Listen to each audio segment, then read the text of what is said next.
راکب دوش مصطفیٰ، منبع جود و ہدا، فرزند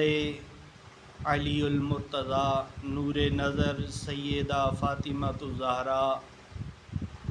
سیدنا حضرت امام حسین رضی اللہ تعالیٰ عنہ نے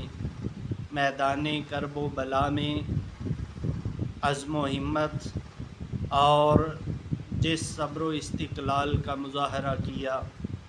اس کو رہتی دنیا تک یاد رکھا جائے گا، اور آپ رضی اللہ تعالیٰ عنہ اور آپ کے جملہ ساتھیوں نے ہمیں یہ بتایا کہ دین اسلام کی ترویج میں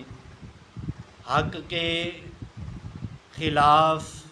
اگر کوئی کھڑا ہو جائے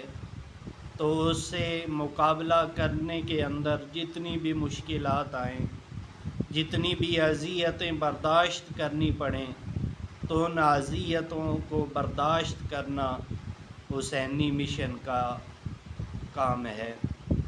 اور آپ رضی اللہ تعالیٰ عنہ نے اتنے کٹھن مراحل میں،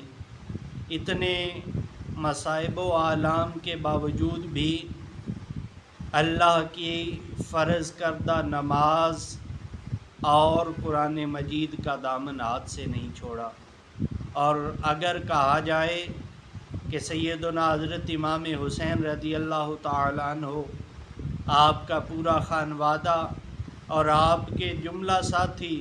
اس آیہ کریمہ کا عملی مظہر تھے کہ یا ایھا الذین آمنوا استعینوا بالصبر والصلاۃ، تو آپ رضی اللہ تعالیٰ عنہ اس آیت کریمہ کی عملی تفسیر ہمیں نظر آتے ہیں۔